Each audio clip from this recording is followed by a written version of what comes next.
Jovem prefeito ignora a idosa das ervas no vilarejo, mas ela salva sua própria filha, e, no coração de Porto da Flores, um vilarejo que parecia ter parado no tempo, morava Dona Aurora. 70 anos de vida bem vivida, com um sorriso de rugas profundas e um olhar que já vira de tudo.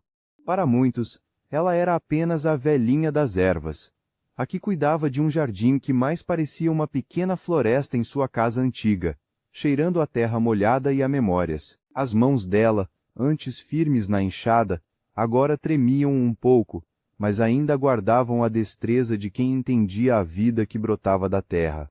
Dona Aurora vendia seus chás e pomadas na feira local, sempre com um conselho sábio, nem sempre ouvido, mas sempre oferecido com carinho. Ela via o vilarejo como um ser vivo, com suas próprias batidas, suas raízes fincadas na tradição e na natureza. Mas Porto da Flores estava prestes a mudar, e não para melhor, pelo menos na visão dela. O novo prefeito, o jovem e ambicioso Dr. Marcos, um homem de 30 e poucos anos, com roupas impecáveis, e um brilho nos olhos que falava de concreto e lucros, tinha outros planos. Ele via o vilarejo como um diamante bruto, precisando de lapidação moderna. Porto da Flores será um polo turístico de luxo. Ele bradava nos palanques, prometendo piscinas de borda infinita onde antes havia córregos, e boutiques onde as barraquinhas da feira se aninhavam. A casa de Dona Aurora, com seu jardim exuberante e caótico, era um estorvo.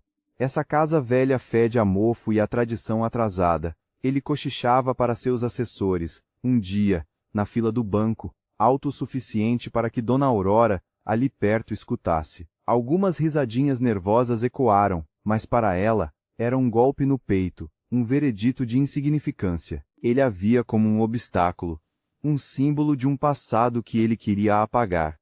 A senhora não entende o futuro, Dona Aurora. Ele disse um dia, batendo a porta dela com um sorriso forçado, e uma proposta irrisória pelo terreno. É progresso, sabe? O senhor não está vendo as oportunidades de 2026? Ela apenas balançou a cabeça, o olhar fechado, mas não derrotado. O progresso que mata a raiz, senhor prefeito, não é progresso. É cegueira. Ela respondeu com sua voz rouca, de quem conversou a vida inteira com o vento. Marcos ignorou. Ele tinha a caneta, o poder e a pressa. O projeto de desvio de um pequeno riacho, que corria nos fundos do vilarejo, foi uma das suas primeiras grandes obras. Dona Aurora havia alertado sobre os perigos, sobre o equilíbrio delicado que seria quebrado, sobre a planta invasora que se aproveitaria da seca. Ele riu. Lendas de velhas, Dona Aurora. Isso é ciência moderna. 3 meses se passaram. As obras avançavam, e a casa de Dona Aurora parecia um ponto de resistência no meio do canteiro. E então, o silêncio virou um grito. Uma doença misteriosa começou a se espalhar entre as crianças do vilarejo. Tosse persistente, febre alta, dificuldade para respirar. Os médicos da cidade, trazidos às pressas por Marcos, estavam perplexos. Remédios modernos não faziam efeito. A doença parecia rir das pílulas e injeções. O pânico se instalou. Ninguém sabia o que era, de onde vinha. O vilarejo, antes alegre, estava agora sob uma nuvem de medo e desespero. O semblante arrogante de Marcos se desfez em preocupação genuína quando sua própria neta, a pequena Clara, de apenas 5 anos, também adoeceu, seu peito miúdo lutando por cada sopro.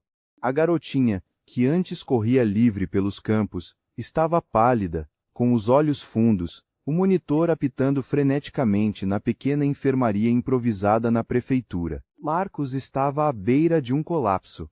O desespero o consumindo. Façam alguma coisa, ele gritava para os médicos, que apenas balançavam a cabeça, sem respostas. Foi então que Dona Aurora apareceu na enfermaria, carregando uma tigela de barro com um líquido fumegante e um cheiro peculiar de terra e mato. As crianças do vilarejo, seus avós aflitos, as mães chorando. A voz rouca de Dona Aurora quebrou o silêncio de desespero. Prefeito, Não é uma doença nova. É o pólen do cipó-serpente, uma planta que cresce quando o solo do riacho seca. Ela sufoca a respiração. Eu avisei sobre o desvio do riacho. Marcos, desesperado e exausto, a olhou com desprezo. Vovó, isso não é posto de vacina. Quer matar minha neta com suas receitinhas de benzedeira. Ele bradou, mas sua voz falhava, o pânico evidente. A mãe de Clara, porém com lágrimas nos olhos, pegou a tigela das mãos de Dona Aurora. Por favor, Dona Aurora, faça o que for preciso.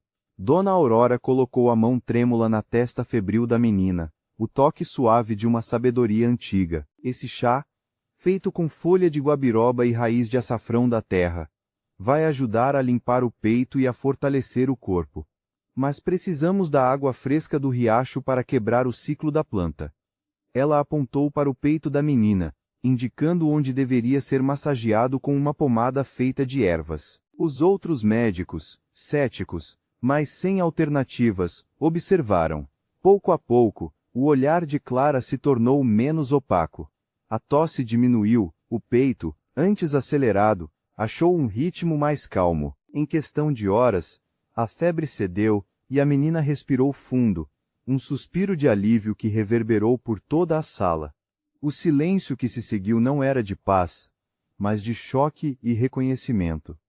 Marcos se ajoelhou ao lado da cama da filha, humilhado e atordoado, encarando Dona Aurora como se ela fosse uma divindade. Os profissionais de saúde, antes arrogantes, olhavam para ela como se tivessem descoberto outra pessoa dentro daquela velhinha. Dona Aurora não olhou para ninguém, seus olhos focados apenas na respiração tranquila de Clara. Ela está fora de perigo. Mas o vilarejo precisa do riacho de volta. E da nossa sabedoria. Prefeito. Não da sua pressa. 2 horas depois, o ar na prefeitura, antes pesado de doença e desespero, virou alívio e um cheiro suave de ervas. Marcos estava sentado numa cadeira desconfortável, suando como se cada gota fosse um erro. Ao lado dele, o doutor Osvaldo, o médico-chefe da cidade grande, balançava a cabeça com desconforto sincero.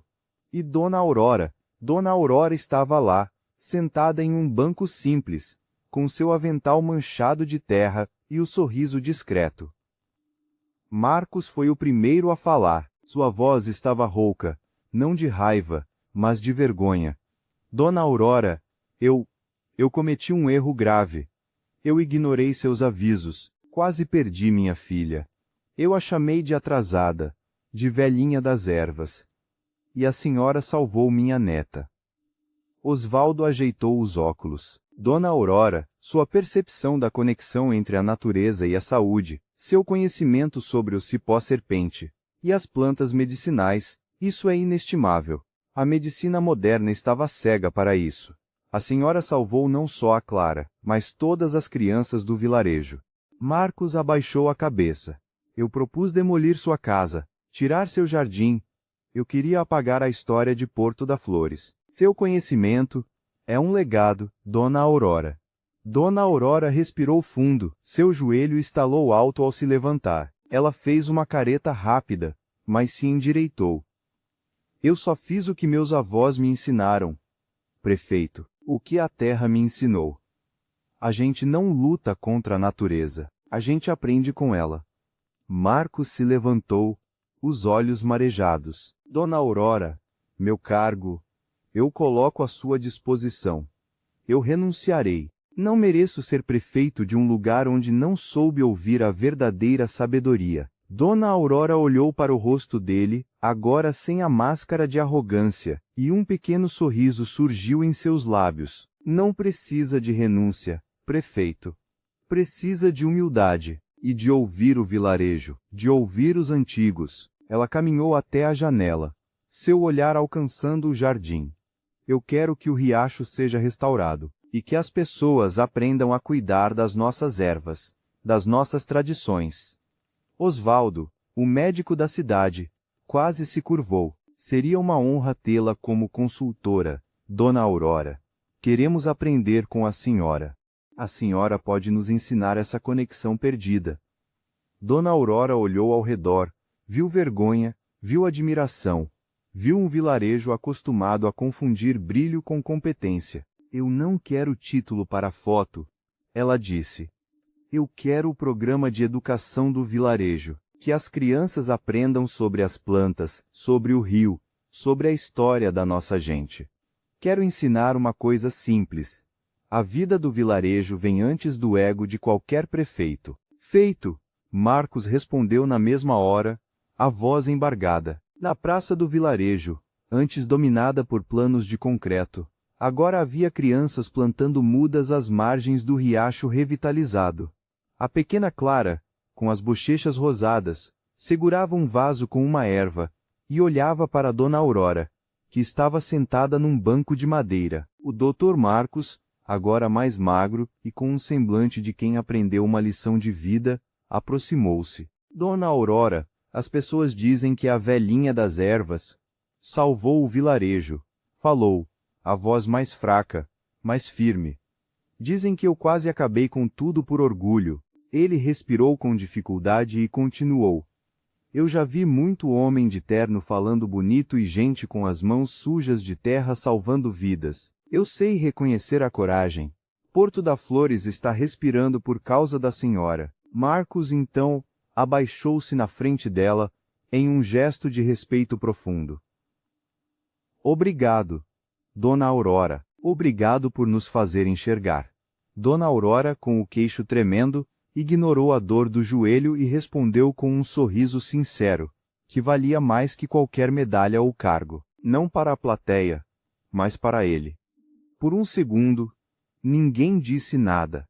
E então, um sussurro começou, vindo dos avós das crianças que assistiam à cena. Dona Aurora, Dona Aurora. O aplauso cresceu como um trovão, vindo dos moradores, dos visitantes, das crianças. Não era um aplauso educado, era uma onda lavando anos de invisibilidade, de desprezo, de falta de reconhecimento. O Dr. Osvaldo ficou um passo atrás, sorrindo com aquele orgulho silencioso de quem reconhece o valor real. Dona Aurora não só voltou, ela mudou o lugar. E com o tempo, Porto da Flores virou referência não só por suas belezas naturais, mas por uma humildade treinada, por uma sabedoria que brotava da terra. Dona Aurora ensinou a todos a diferença entre saber e merecer, entre mandar e liderar, entre ser alguém e ser de verdade um guardião da vida. Quanto a Marcos, o jovem prefeito, ele se tornou um líder diferente, com um novo respeito pelo vilarejo e seus moradores. E talvez pela primeira vez, ele tenha aprendido o que Dona Aurora sabia desde sempre. Você nunca sabe quem está diante de você. Se esta história mexeu com você, assista até o final, deixe seu like e escreva nos comentários algo como: nunca julgue pela aparência. Inscreva-se no canal e compartilhe com alguém que precisa lembrar que respeito não se mede por idade, cargo ou sobrenome.